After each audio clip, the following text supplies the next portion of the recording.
It's already 2 years since we moved to Gunma in Japan and almost 2.5 years since we moved from the UK to Japan. After quite a few days of bad weather, we finally had a sunny day and we decided to go and sit under the blossoms and have our lunch. When the sun's out, I just feel so happy and energetic. Recently, I added the track Tutti Frutti to my playlist and it's such a fun song. We do normally go to 7-Eleven, but we thought we'd go to Lawson for a change. My husband spotted some coffee with limited edition sumo wrestlers on them and we really want to get our hands on a Ura one. We did look through quite a few of them, but we couldn't find the Ura one. Also, it does start to feel a little bit awkward going through the whole shelf in the fridge. I think I have found my new favourite drink, which is milk tea tapioca. It was actually really nice to go to Lawson for a change and see the different products they have. There's my husband with his Google Translate out. We both ended up getting pork dishes and they kindly heat them up for you. My husband also got this huge cup of coffee. This is our local park, which is called Fujinosaku. It has a huge amount of cherry blossom trees. I love it when there's a breeze and the petals fall. Most people when they go for a picnic bring one of these plastic sheets. As you can see, we've got the Anpanman one, which was my daughter's favourite character at the time. Me and my husband both wrote down some questions to ask each other regarding our move from the UK to Japan. By this point we were so hungry, so we had our lunch then had our chat. This Chinese pork dish was really delicious. This is the first time I ever tried the milky tea tapioca, but it's definitely something I'll have again. We've lived in Gunma almost 2 years. It's almost our 2 years anniversary in Gunma, and I thought we would just have a chat about how we feel about it all. So we have thought of a few questions to ask each other, and even though we live together and we kind of work in the same place, we don't really talk about this that much, do we? Well, I don't know what the questions are. Oh, I'll give you a question. So Okay. My first question is, if you could start this journey all over again, would you do things differently? No. You do it all exactly the same? Yeah, because I think everything has worked out really well, and there is a chance that if you did it again, it could work out not as well. Do you think a lot of it was to do with luck? Because I do. Yeah, definitely. Yeah, Luck I think Japan's been really good to us, hasn't it? It's been very lucky. I think looking back on our journey, we definitely didn't do enough research into the area or the house or anything like that because we were so desperate to buy something. So I think if the sensible me could go back, that is something that I would look more into, but just because we were lucky, it did work out. Yeah. No, I totally agree. We did get very lucky, didn't we? Yeah. Because it could have been a lot worse. But yeah, if we spend a bit more time maybe researching the area, but it turns out that it's a gift that keeps on giving, isn't it, around here? There's just so much stuff that just keeps on appearing, such really cool new stuff. Yeah, it's perfect for us, but I think if it didn't work out well, if we hated the area, I think we would have kicked ourselves for not looking into it more, but we were just very, very, very lucky, I think. Yeah, no, I totally agree. Right, so I've also got some questions. Okay, let's just pick one. After living in Japan, name me one item you cannot live without now. What, from the UK or living in Japan? In Japan. One thing that I can't live without, but that's not because we're in Japan, is a hot water bottle. Hot water bottle? Yeah, because I can't get through the winter without a hot water bottle for sure, especially as there's no central heating here. But you can buy hot water bottles around the world, can't you? Isn't there something that's Japanese that you can't live without now? Now you've got it. The bath that doesn't get cold. Yeah, self-heating bath. That is that's what you call a game changer, isn't it? In the winter, because of course there's no central heating, so we get so cold, and that evening bath it's just the one, isn't it? Do you know what mine would be? Go on. The toilet. I forgot. I forgot the toilet. Oh no, you can't go back now. You've got the bath. I've got the toilet. So I've got a warm body and you got a clean bum. There's nothing wrong with having a clean bum. No, actually, I forgot about that. I just think Japanese toilets are amazing, and I think every household in the world should have one. And then once you've had one of those, there's no going back, is there? The heated seats in the winter are definitely... Yeah, I think if I went back to the UK, it would be something that I'd have to look into getting. Yeah, me too. So this one might be a little bit of a controversial one, but do you think it's harder to move to Japan as a man compared to a woman?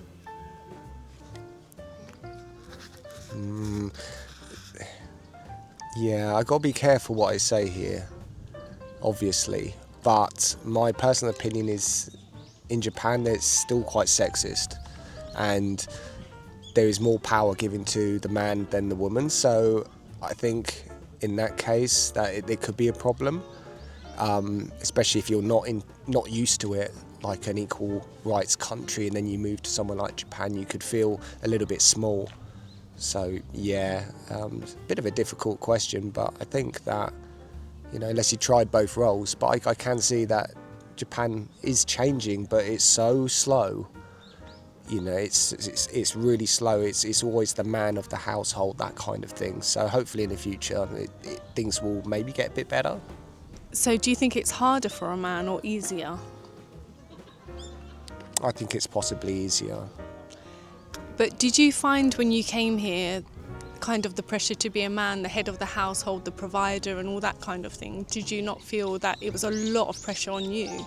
Yeah, it's too much. It's ridiculous. So it's kind of half and half, isn't Yeah, it? it's way too much, and chuck in a language barrier as well, and it's just going to spell problems. I mean, we've muddled through, but yeah, I mean, if there's ever a problem, it's going to be the man's fault. If it's a financial thing, it's the man's thing. Good thing is, the community tasks are the man's responsibility, even though I always go along when I can. If I didn't want to go, you'd be the one that got it. Yeah, I've gone to every single one. Yeah, I've gone to every single one, and occasionally, you join me when you can. I mean, that's absolutely fine. But yeah, I already knew that would be one of the things, moving into an area that's quite rural, and you have to do your bit, and I have absolutely no problem with that. Yeah. In fact, sometimes I feel like I enjoy it because I'm putting something back, and the local community, they've really helped us settle in. 100%. Okay, I'll do the next one. Is it recording? Yeah. Is this on?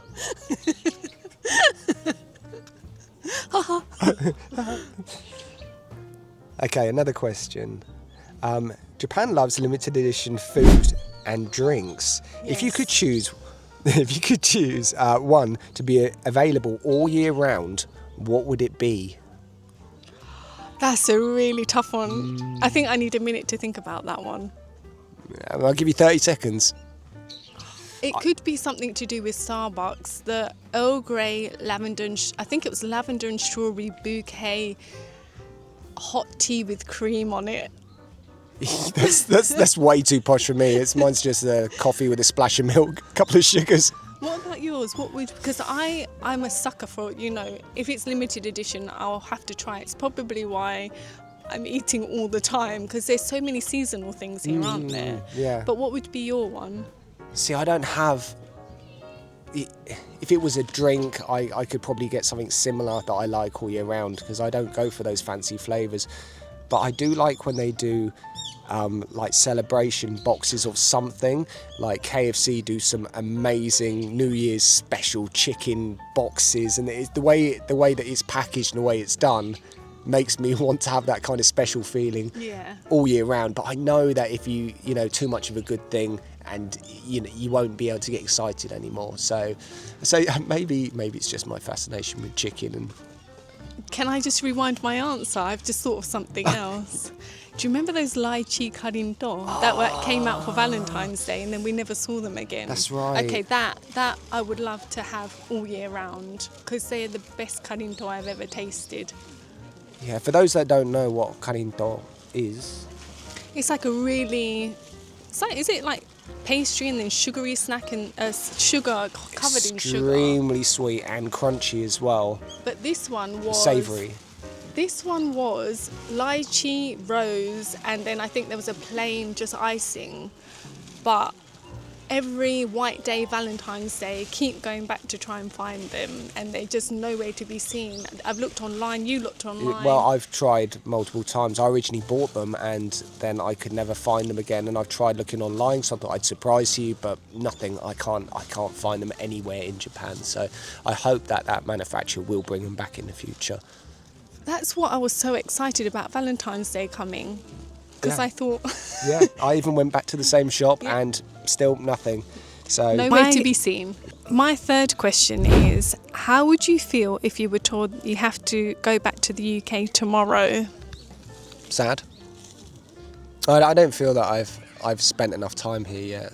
I think there's so many things that need to be explored and some things I can appreciate. I'd actually feel quite sad. Are you crying? I am. I'm actually crying. Can we cut this? Would you try and make your life there again, or because I think in my situation I'd probably go back if I had to, but then try and find somewhere else to live? If I went back to the UK, would I try and... I do like the UK. It has some really good stuff about it, and then you've got your family and friends and things like that. And a roast. And a roast dinner. But also, when friends and family come over here, they get it. They understand why we've done it. And I think that, I think I'd really miss it. If I had to live back in the UK, I think I'd be constantly trying to go back to Japan for at least a holiday. I don't know if I'd think about a different country. I'd have to be in quite a situation to, then look into it. See you later then, I'm off. I'd probably try the Middle East. Really? Yeah. Oh, okay. Because I That'd be an actually adventure. think Japan's got a lot more in common with the Middle East compared to the UK, I think. Yeah. No, you could be onto something there, something that I'd probably look into. But there's so many, so many really amazing places in the world that are just waiting for us to find. But I haven't finished with Japan yet. Do you feel like Japan's home? Yeah, it's getting there. Yeah. Yeah, the longer you spend in a country like this, the more you feel kind of integrated and comfortable and safe.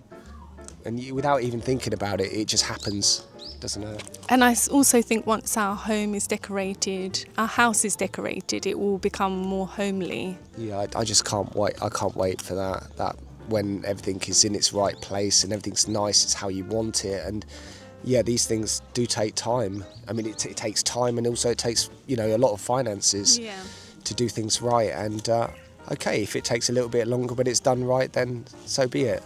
And I think we appreciate things more because it takes a longer time. I think if you have everything at the same time, it's not as amazing. You get bit by bit, and then suddenly it starts feeling like a home, and it just feels a lot better than just having everything at once and probably getting into debt as well. Yeah, and also I think if you've got everything on tap, when you click your fingers, you don't appreciate it. And also you're more likely to change your mind because you haven't had a chance to think about it because it's there. So, for example, if you were choosing a rug and it took you, months to decide on what colour you wanted the rug because you wanted to match with the walls and the sofa or whatever, and you get it and it's the right one, it's perfect. But you could easily just change your mind and just buy one impulse and change it again, and so I think the way we're doing it's right. Did I tell you that I found a rug? You did. You told me you found an extremely expensive rug. So I have to save up for that one. I guess we could just have a rug. Without anything, no sofa, no. We wouldn't be able to afford a sofa after buying that rug. Your head is bigger than mine. No, it's just the angle. It's not. Your head's bigger than mine. That's better. Okay, these questions are really aimed at you. So, controversial. What is your honest opinion on Japanese women's clothing?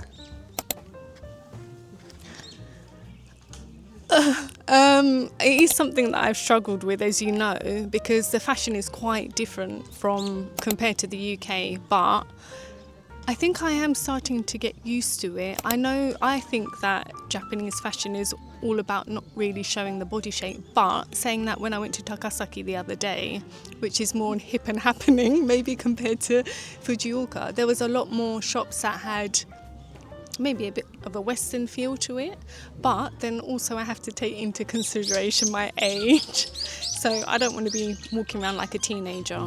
So I think I just have to get a balance in between them.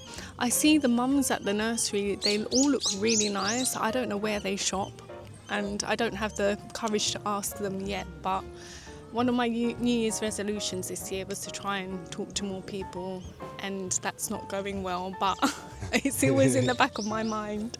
Do you think that people worry about the way they look? They're worried about people looking at them if they dress too different, too out there, like, I don't know, too revealing or too bright colours or something like that. Do you think they're trying to blend in with other people around them, and that's what's kind of dictated this plain fashion? See, I don't... Once when I went to pick up our daughter, one of the ladies said to me, "Oh, you're dressed like you're really cool or something." Not cool as in cool, but to keep cool, because my shoulders were out, and people here don't tend to have their shoulders out. And then I started going, oh my God, is she trying to say, like all that kind of thing. But I can't tell if it's to cover up, or so that you don't get sunburn, or they just don't like revealing too much of their body. I don't really know what the reason is. Yeah, I haven't quite worked that out either. Yeah. But the search goes on, and maybe one day I will talk to some of these yummy mummies at the nursery. This is a good one because it's a positive one, but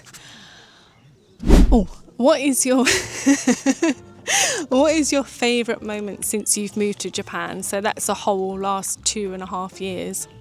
Favourite moment?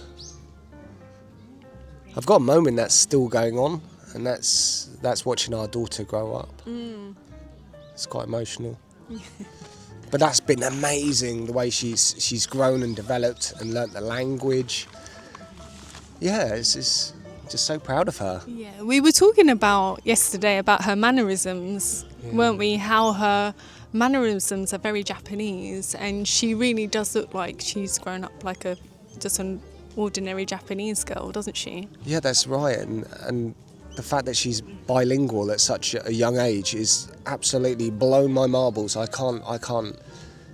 The way she switches, and doesn't matter what language you speak to her, she understands. Well, she kind of ignores you, but you know that she listens, and she's heard it, and you know what I'm trying to say. But yeah, I think just watching her grow up and develop in this country has just been absolutely amazing. So that's one of my biggest memories, and it's going to continue. I think also because the nurseries hold such nice events like the sports day and the dancing, we get to see, we don't really know what she's doing in nursery, but you can really see the development between the events, and I think that's so special. But do you remember I was an emotional wreck, and I was so happy because the lady in front had her handkerchief out, so I was like, oh, thank God it's not just me. Oh, what the stage performance, it was amazing. I knew she could, she was practicing playing a musical instrument, but when you actually see all the kids synchronised, and we're talking at the time 3 years old, a 3-year-old kid playing a musical instrument on a stage as a massive performance, it's just mind-blowing, isn't it? I was absolutely blown away. So proud. Yeah, I'm definitely going to pack my handkerchief next year as well. Yeah, I'll be taking a box of tissues with me. Name 3 foods that you miss from the UK.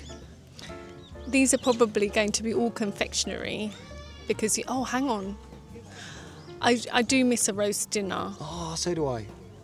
But apart from that, it would be Galaxy chocolate, salt and vinegar crisps, and probably Percy pigs, which I've only recently got into since my friend brought them over from the UK. You've been eating your daughter's Percy pigs? I haven't had any. That's because I was trying to reduce her sugar intake. Oh, that old chestnut. Actually, my last question was similar. If you could have one item from the UK right now, what would it be? One item from the... I've just had my lunch, but I was extremely hungry. and extremely thirsty, hence the mega size cup of coffee. There's something I really want from the UK, and it is a kebab. A full-size kebab. A full-sized, or in my case, normal-sized kebab from a kebabi in the UK, maybe with some chips. But the ones in Japan are kind of this big. It's just basically half a pita bread, isn't it? Yeah, but you know the proper size ones, and it's just unavailable. And I don't know what it is. I mean, in the UK, it was always there. There's always a kebab shop somewhere, so there was never a shortage. But when that gets taken away from you, you really want it. Yeah. How many Japanese kebabs do you think it would make to have a full-size kebab in the UK?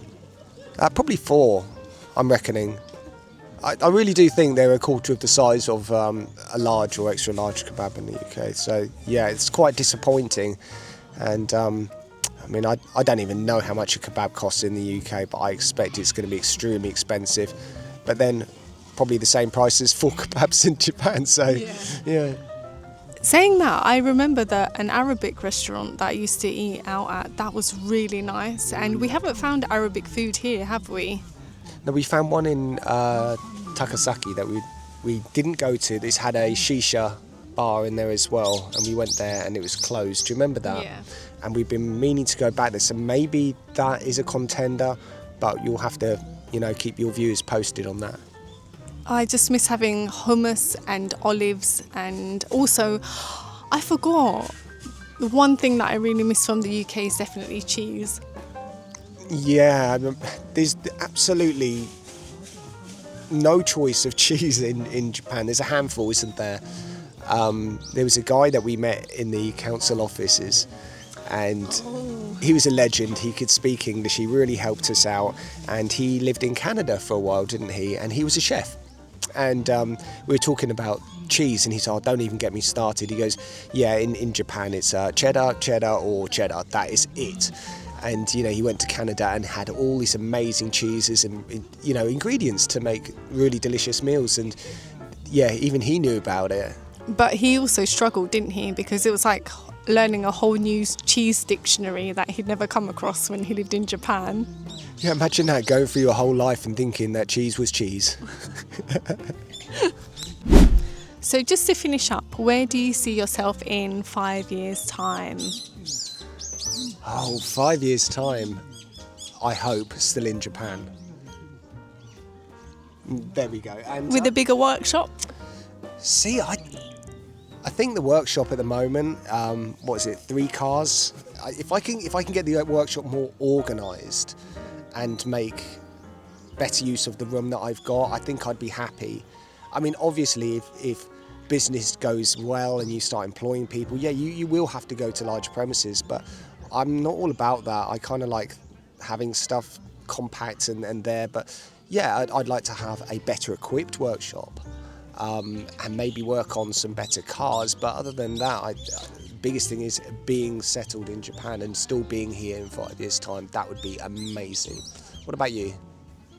Yeah, I'd still love to be in Japan. I just hope that we are successful, and if we ever do go back to the UK, then I don't know. I don't like thinking about it at the moment, but I guess if we ever wanted to, it would still be good to have the option to go back. Yeah, I mean, currently we still do have the option to go back to the UK, but I don't know. I just feel that if we did anytime soon, it feels like we haven't given it our best and we haven't given it a shot, because it is, when you do something like packing your whole life up, moving to the other side of the world, it's not easy. It's going to be difficult. You'd be a fool to think that it's easy, but unless you've done it and you've done it for quite a few years, you have no idea. You don't want regrets. That's what it is. You don't want to look back and go, do you know what? I just didn't try that. I didn't put 110% in. So yeah, I think that although UK is an option, I think Japan is where I personally want to be. We found this strawberry eclair, which is similar to the one that we found in Marks and Spencer's on Valentine's Day. So we're just going to give it a try and see if it is as good.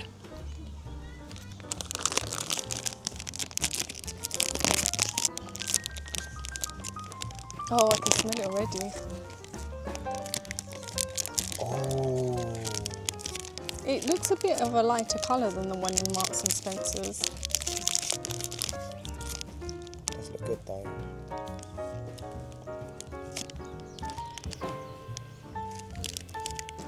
Yes, no? Smiling? I think the Marks and Spencer's one might have been a bit better, but it's still really nice. Wow, it's got like a cream on the inside, hasn't it? It's like strawberry cream, strawberry icing. Oh no! Make sure you pick that up. Oh wow, that's delicious. And the thing's like Angel Delight. Oh, anyway, should we say bye? Sayonara. Cheers!